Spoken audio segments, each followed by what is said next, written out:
At the turn of the new millennium, Nintendo released one of the most divisive yet beloved Zelda titles of all time, Majora's Mask.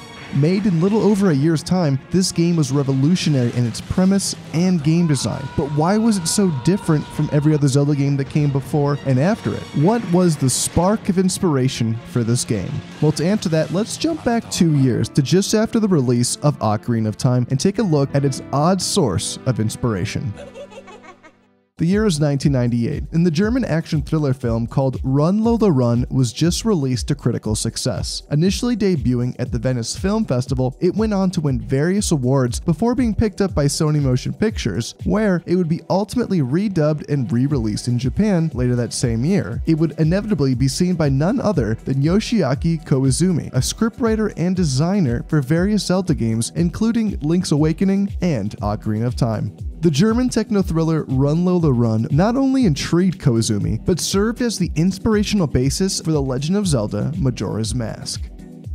Now, it's no secret that Majora's Mask had a rushed development. Coming out only 2 years after the massive success of Ocarina of Time, the team was under a massive time constraint and project limitations as Shigeru Miyamoto, producer and head honcho to various Zelda titles, wanted a second Zelda game to premiere on the Nintendo 64 in order to capitalize on the massive success of Ocarina of Time. And they did this before they began working on their new Zelda title for their upcoming hardware, which would become the GameCube. Miyamoto selected Eiji Aonuma to head the project, who had a long tenured history in charge of Zelda titles. Being the dungeon designer and game system director of Ocarina of Time, he was seen as the perfect fit. Unfortunately, Aonuma struggled to bring the project together and reached out for help to his fellow colleague, Koizumi, who at the time has been working on a game of cops and robbers, where each scenario would reset after each play session in order to make the game replayable and add depth.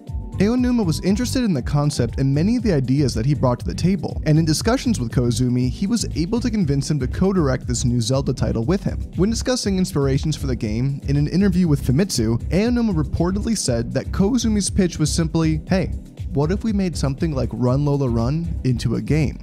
And thus, it began. Before we go on, spoilers ahead for the film if you want to see it.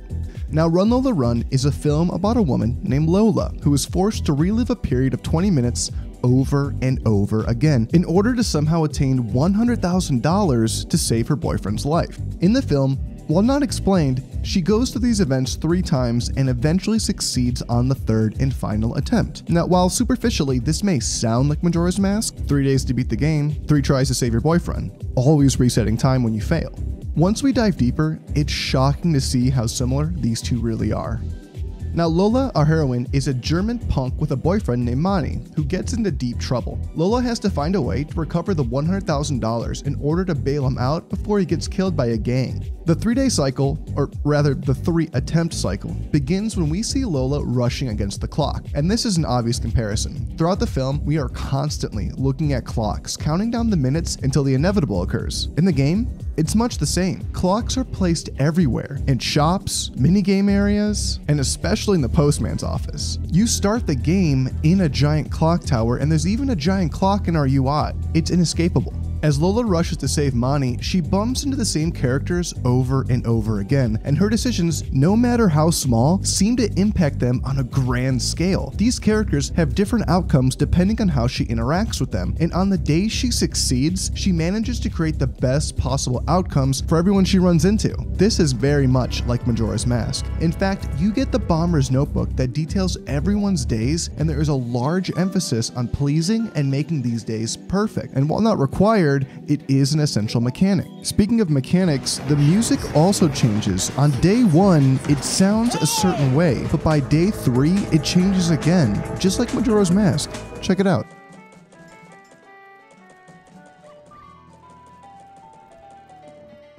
Now let's get into some more minor details. On the topic of bombers, they require a code to get into their hideout. In the film, Lola runs into a bank guard who has to enter a code in order to let her get into the bank to further the plot. Both of these codes are very arbitrary and blocks progression for our main character. And speaking of banks, there's a bank also in Majora's Mask, one of the first times I can remember where a bank is in a Zelda game. In the trippy opening scene, we see this spiral, which indicates the forward and reverse time that Lola experiences. In Majora's Mask, we see the same spiral as we go forward or backwards when we use our Ocarina of Time. very uncanny. On each attempt, Lola seemingly learns new things in order to achieve her goal, from abandoning asking her father for help, running in a brand new direction, or riding in an ambulance. These are things she learns through her failures. This is much like Majora's Mask. It is not meant to be beaten in one day, though it is possible. Check out my run below if you want to see that. Every attempt is meant to get you closer and closer until you succeed. Lola continually runs into a man who tries to sell her a bike, a stolen bike. His entire character is just reselling stolen goods. That's exactly the Curiosity Shop in a nutshell, as he just sells stolen goods, including your own items.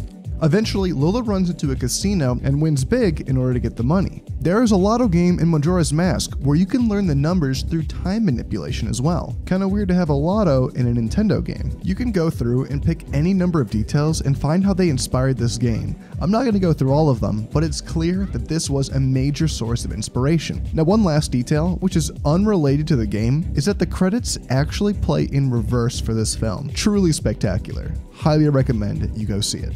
Now, before we leave off, there's another interesting interview from Shigesato Itoi's Hobonichi Techno website that interviewed Aonuma, Koizumi, and Miyamoto all together. Now, according to Famitsu, it was Koizumi that said, "Let's make a game like Run Lola Run." But here, it was a little different. Miyamoto was quoted saying, "A film named Run Lola Run came out as we were making Majora's Mask. When I first saw the trailer, I thought, this isn't good. Even though I was excited to see what they were aiming for, I was scared it was pretty similar to our idea."